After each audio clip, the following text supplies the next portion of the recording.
በስመ አብ ወወልድ ወመንፈስ ቅዱስ አሐዱ አምላክ አሜን። የክርስትና ሕይወት ለውጥ በመንፈሳዊ ልምምድ። በመረጃ ወይም በእውቀት መሞላት ሃይማኖትን ሊወክል አይችልም። እውቀት ብቻውን በቂ አይደለም። አንድ ሰው ስለ በጎ ምግባራት ሁሉ የጠለቀ እውቀት ቢኖረውና ወደ ሕይወቱ ቀይሮ የማይጠቀምባቸው ከሆነ ምን ይጠቅመዋል? ብዙ እናነባለን፣ ብዙ እንሰማለን፣ ነገር ግን እየሰራን ያለነው ምንድን ነው? በየዕለቱ ቅዳሴ ላይ የቅዱስ ጳውሎስን መልእክታት፣ የተቀሩትን 7 መልእክታት፣ የሐዋርያት ሥራን መጽሐፍ እንዲሁም ከ4 ወንጌላት ሲነበቡ እንሰማለን።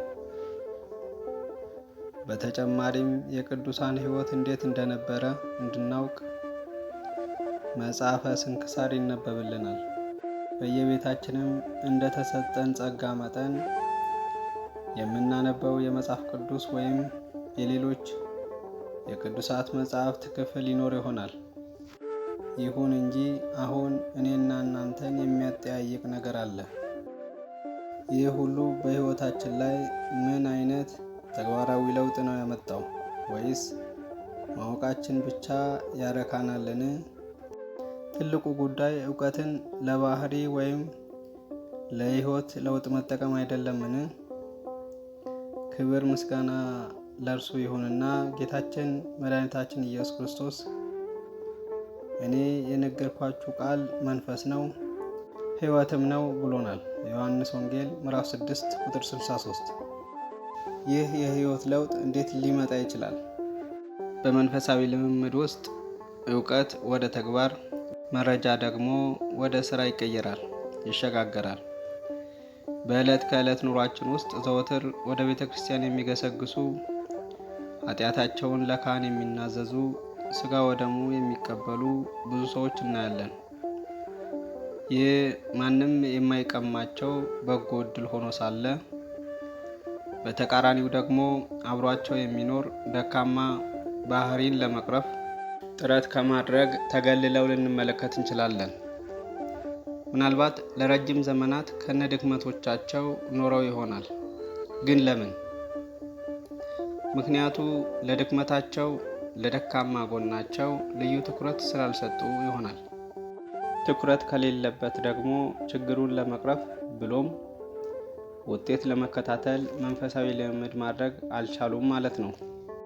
በሌላ በኩል ሁሌ ተመሳሳይ የሆነ ኃጢአት ወደ ንስሐ አባታቸው ቀርበው ሲናዘዙ የምናያቸው ሰዎች አሉ። እነዚህ የኃጢአትን ምንነት ጥፋታቸውንም ለይተው አውቀውታልና የሚናገሩትም ለዚህ ነው። ግን በተቃራኒው ያንኑ ኃጢአት ደግሞ ሲሰሩ ይገኛሉ። ምክንያቱም በቃል የሚናዘዙትን ያህል በተግባር ከኃጢአታቸው ቁራኝነት ለመላቀቅ የተግባር ልምምድ አያደርጉምና ነው። እዚህ ቦታ ላይ መንፈሳዊ ልምምድ ብዬ ላንተ የምነግርህ ነገር ጉልህ ስፍራ ይይዛል። አንድ ሰው ከራሱ ጋር ተግባራዊ ስምምነት ወይም ውህደት ባደረገበት ጊዜ የተሸሸገውን ኃጢአቱን ማስወገድና በጎ ስነ ምግባራትን ማዳበር በመንፈሳዊ ሕይወቱም ታዳጊ መሆን ይችላል። በተግባራዊ ልምምድ ውስጥ ሰው የራሱን ትክክለኛ ማንነት ይረዳል። የድክመቶቹንም ምንጭ የት አካባቢ እንዳለ ያውቃል። መንስኤው የታወቀ ችግር መድኃኒቱ አይከብድምና ሊቋቋመው እና ሊያስወግደው ይችላል። የዚህ አይነቱ ሰው ችግሩ ስላወቀ ብቻ ወይም መንፈሳዊ ስሜት በውስጡ ሊፈጥርበት የቻለበትን ስሜት ስላገኘ ብቻ አይቆምም። ይልቁንም መልካም ስነ ምግባራት ሁሉ የራሱን ለማድረግ መንፈሳዊ ልምምድ እያደረገ በተጋድሎ ይጸናል እንጂ። ቅዱስ ጳውሎስ በዕብራውያን መልእክቱ ላይ ይህንን ብሎናል። ከኃጢአት ጋር እየተጋደላችሁ ገና ደም እስከ ማፍሰስ ድረስ አልተቃወማችሁም ይላል። ዕብራውያን ምዕራፍ 12 ቁጥር 4። በመንፈሳዊ ልምምድ ውስጥ በራስ እውቀት ኃይልና ጉልበት መመካት ፈጽሞ ቦታ የላቸውም። ጌታችን ያለ እኔ ምንም ልታደርጉ አትችሉም ብሎ እንደተናገረው ልምምዱ በጸሎት ረድኤተ እግዚአብሔርን በመጠየቅ መታገዝ አለበት። መንፈሳዊ እድገትን ለማግኘት በልምምድ ውስጥ ያለ አንድ ክርስቲያን ከራሱ ማስተዋልና ጥበብ ይልቅ በልምምዱ ውስጥ አልፈው ሊያስተምሩን የሚችሉትን ቅዱሳን አብነት ማድረግ ይገባል። መጽሐፍ ቅዱስ በራስ ማስተዋል አትደገፍ እያለ ይመክረናልና ነው። ምሳሌ ምዕራፍ 3 ቁጥር 5። መጽሐፍ ቅዱስም በራሱ ለመንፈሳዊ ልምምድ ምሳሌና መመሪያ ይሰጠናል።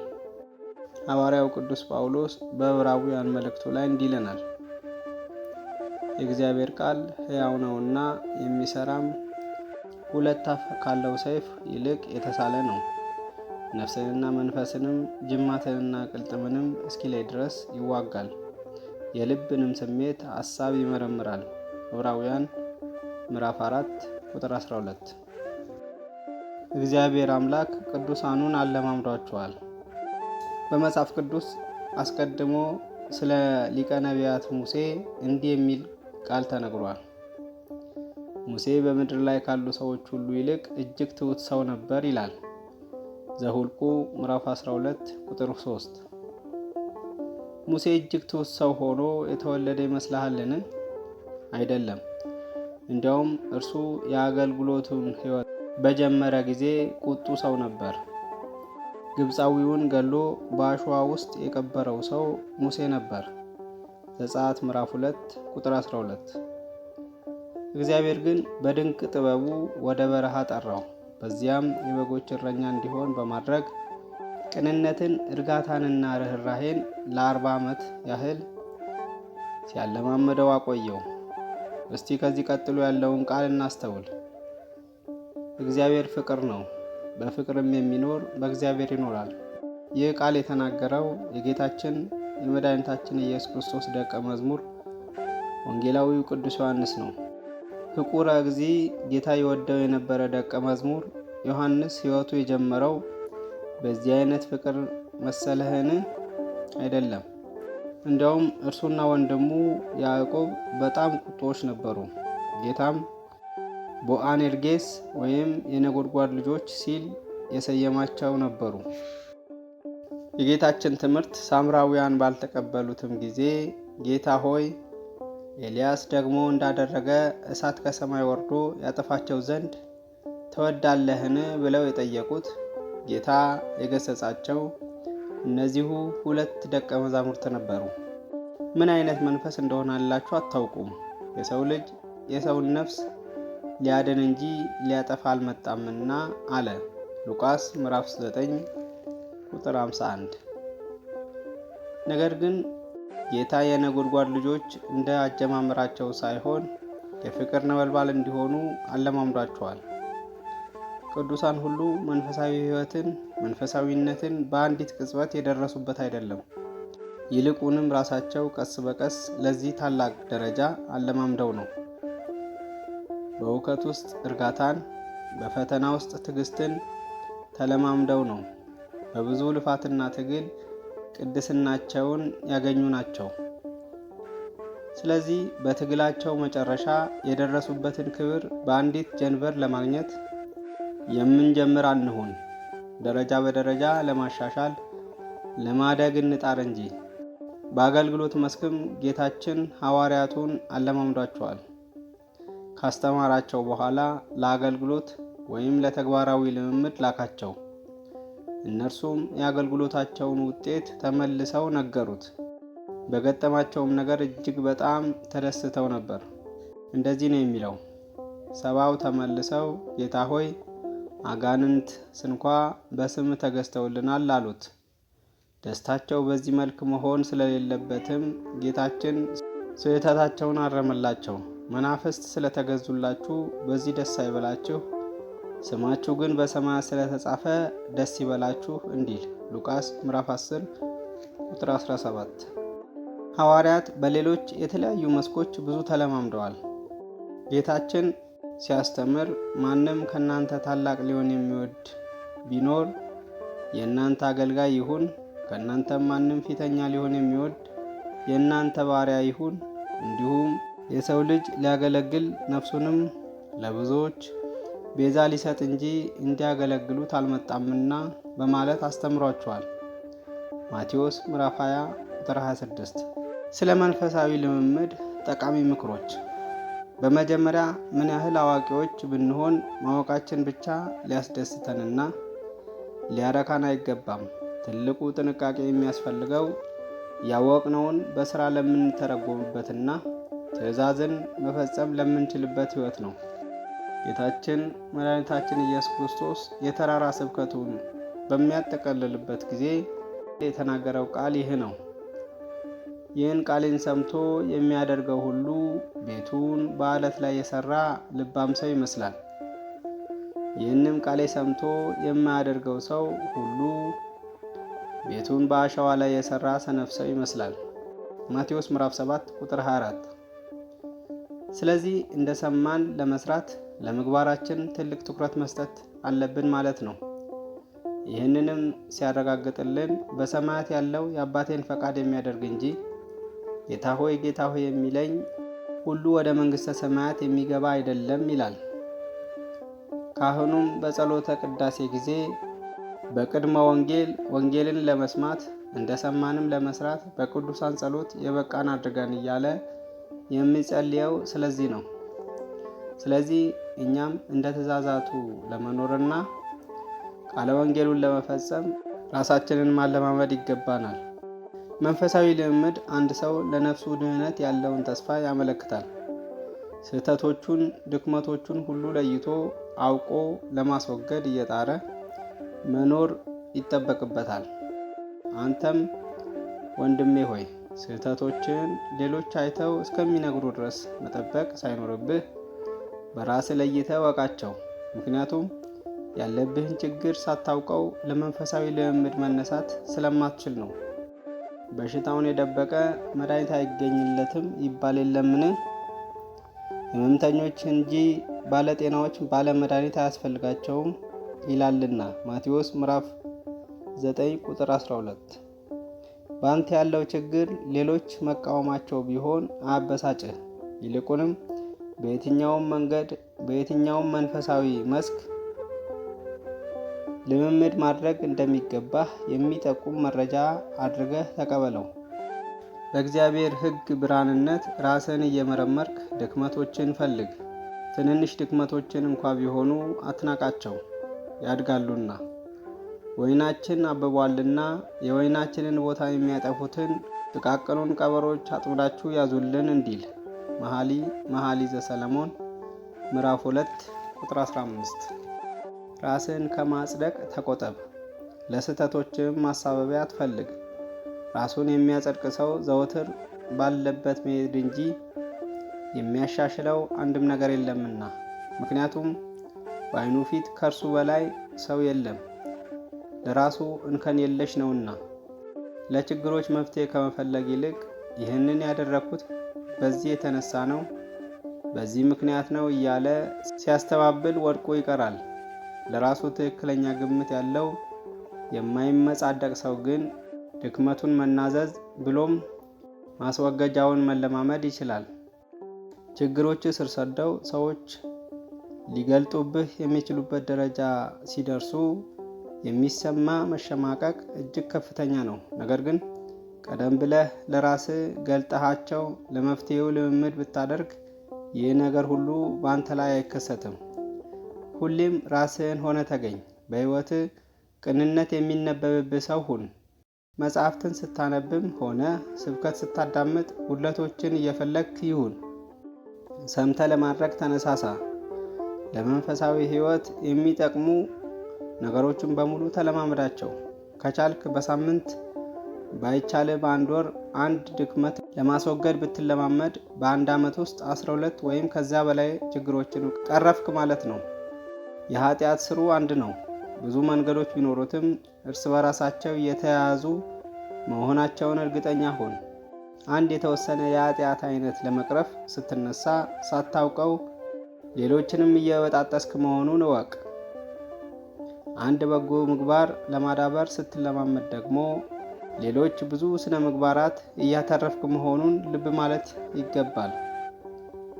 ስነ ምግባራቱም በአንድ ሰንሰለት የተያዙ ናቸውና። ለዚሁም ምሳሌ እሰጥሃለሁ። እንበልና ከማይጠቅም ጓደኝነት ብቸኝነትህን መርጠህ እየተለማመድክ ነው እንበል። በዚህ ውስጥ ደግሞ ራስህን በስራ መጥመድና እንዳትጨነቅ ማድረግ ሊጠበቅብህ ነው። ስለዚህ ለተወሰነ ጊዜ ታነባለህ፣ ከዚያም ትጸልያለህ። ደግሞም ከእግዚአብሔር ጋር በመሆን ደስ ብሎ ትዘምራለህ። እንዲሁም ካነበብከው የመጽሐፍ ቅዱስ ክፍል ወይም ከሰማኸው ቅዳሴ ወስደህ በተመስጦ ወደ እግዚአብሔር የምትጓዝበትን መንገድ ታደርገዋለህ። ስለዚህ ለመልካም ስነ ምግባር ማዳበሪያነት የተጠቀምከው አንዱ ልምምድ ብዙ ነገሮችን ይዞልህ ይመጣል ማለት ነው። ወይም አንድ ቀን አርምሞን ያንተ ሀብት ለማድረግ እየተለማመድክ ቢሆን አእምሮህን ጠቃሚ በሆኑ ነገሮች ብቻ መያዝ ያስፈልግሃል። አርምሞውም በራሱ ጸሎት፣ ተመስጦና ማንበብን ይዞልህ ሊያድግ ይችላል። አንዱ እያደረክ ያለኸው ልምምድ በእርግጠኝነት ሌሎችንም እንድትለማመድ ያደርግሃል ማለት ነው። ልብ በል፣ አንተ ልምምድህ ስትጀምር የእግዚአብሔር ጸጋ በውስጥ የሚሰራውን ስራ ይጀምራል። በልምምድ ጊዜ እግዚአብሔር በፍጹም ብቻህን አይተውህም። አምላክህ ካንተ ጋር ይሰራል። ምክንያቱም አንተ ሁሉን ትተህ ወደ እግዚአብሔር መጓዝህን የህይወት ምርጫህ አድርገሃልና ነው።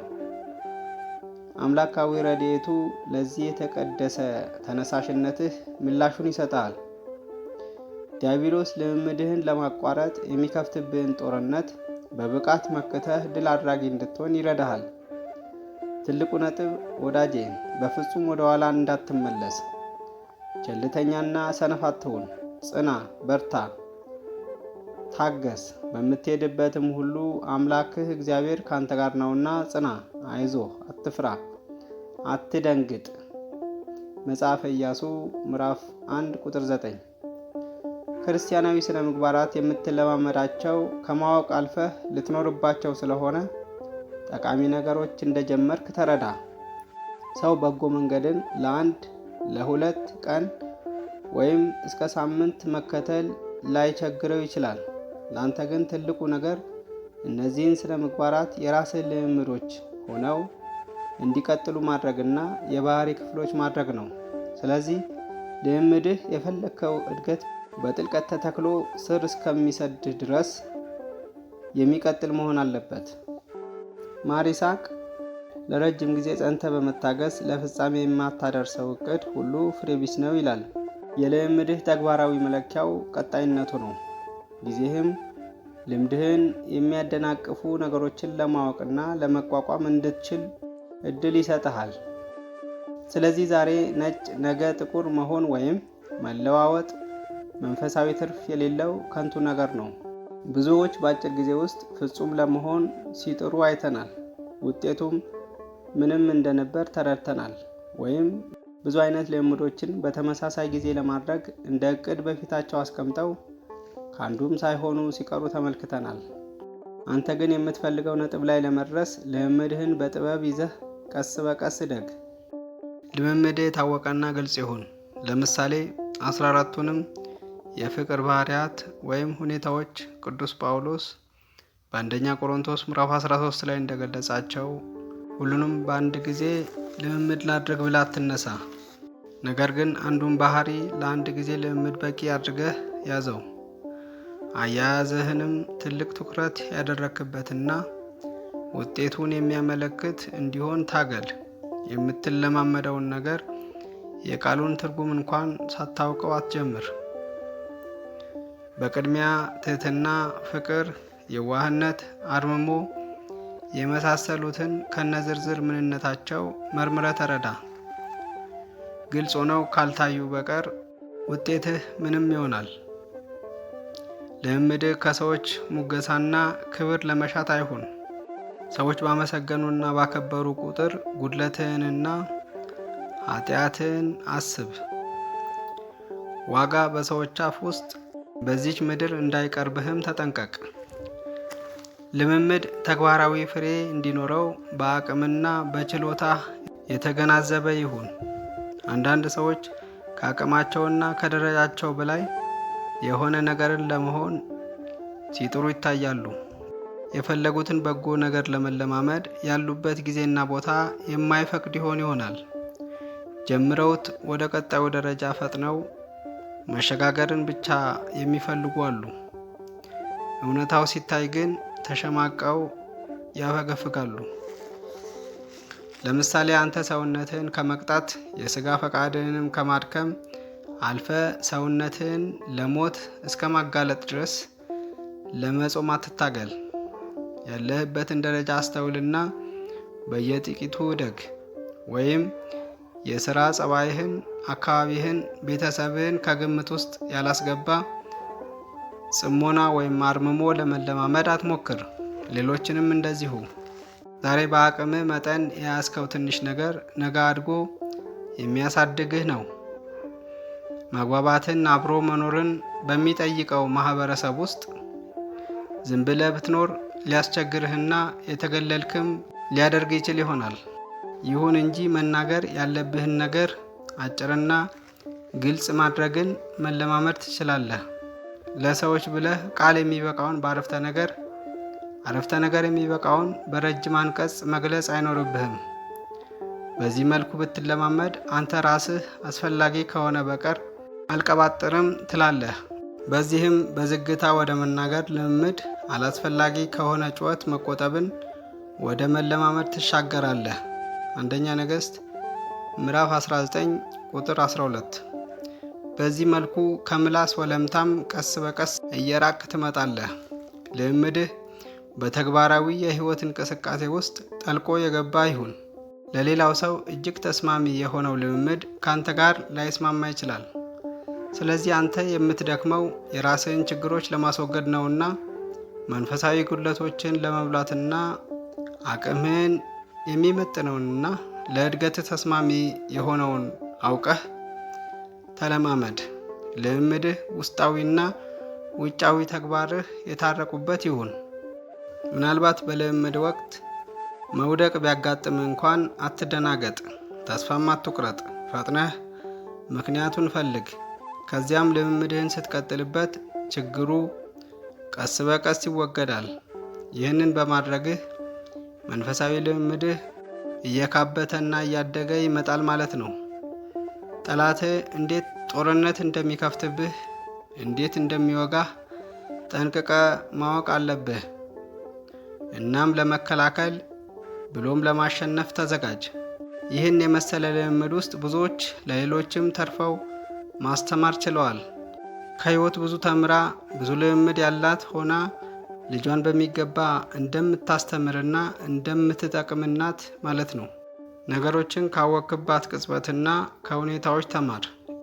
ያቺን ስህተት ዳግመኛ ላለመፈጸም ተለማመድ። ይህቺ የትህትና ምንጭ ናት። በዚህ መልኩ የምትማር ከሆንክ በመልካም ስራህ ብቻ የምትመጻደቅ ልትሆን አትችልም። በተጨማሪም ከስህተት መማርህ ለደካማውና ለኃጢአተኛውም ሊኖርህ የሚያስፈልገው ርኅራኄ ያፈልቅልሃል። ጎደሎነትህን ለተስፋ መቁረጥ ሳይሆን በመዳን ተስፋ በጌታ ፊት ተንበርክከህ ወይም ሰግደህ እየጸለይክ ምሕረቱን የምትጠይቅበት ግፊት ይሁንህ። አሁንም ኃይሉንና ጸጋውን እንዲያበዛልህ መለመን ማቋረጥ የለብህም። ደግሜ እልሃለሁ፣ በጭራሽ ወደ ኋላ አትመለስ።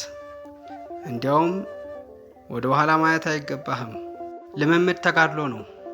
ግልጽ በሆነ ገጽታው ልምምድ ለፍጹምነት የሚደረግ ተጋድሎ ነው። ልብን ንጹሕ ለማድረግና ትክክለኛ የእግዚአብሔር ማደሪያ እንዲሆን ለማስቻል የሚደረግ ጥረት ነው። በአንድ መልኩ ተጋድሎ ብቻም ሳይሆን ማንነትን ለእግዚአብሔር ለማስረከብ የሚቀርብ መጠይቅ ወይም ጸሎት ነው ማለት ነው። ግን እንዴት? በቃል ደረጃ ብቻ ፍላጎታቸውን ለእግዚአብሔር የሚያቀርቡ ብዙ ናቸው። ልባቸው ይሻዋልና በጸሎታቸውም ይህንኑ ይጠይቁታል። እነዚህም መሰል ሰዎች የሚያስፈልጋቸው ታላቅ ነገር መንፈሳዊ ልምምዳቸውን መቀጠል ነው። ከማይነገር ፍቅሩ የተነሳ መንፈሳዊ ነገርን ስናስብ ስንሰራም በውስጣችን የሚሰራና የሚኖር እግዚአብሔር ነው። ልምምዳችንን ውጤታማ ሆኖ ተጋድሏችንን ብንፈጽምና በእኛ የእግዚአብሔር ስም ቢከብር ከዚህ የበለጠ ደስታ የለም። ሐዋርያው ቅዱስ ጳውሎስ እንዲህ ይለናል፣ እግዚአብሔርን ለመምሰል ግን ራስህን አስለምድ። ሰውነትህን ለሥጋ ነገር ማስለመድ ለጥቂት ይጠቅማልና እግዚአብሔርን መምሰል ግን የአሁኑና የሚመጣውን ሕይወት ተስፋ ስላለው ለነገር ሁሉ ይጠቅማልና። ይህ ቃል የታመነ ሁሉም እንዲቀበሉት የተገባ ነውና። አንደኛ ጢሞቴዎስ ምዕራፍ 4 ቁጥር 7። ይህ ጽሑፍ ጉዞ ወደ እግዚአብሔር ከተሰኘው መጽሐፍ የተወሰደ ነው። ያስተማረን፣ የመከረን፣ የገሰጸን የቅዱሳን አምላክ ቅዱስ እግዚአብሔር ስሙ የተመሰገነ ይሁን። ወስብሐት ለእግዚአብሔር ወለወላዲቱ ድንግል ወለመስቀሉ ክቡር አሜን።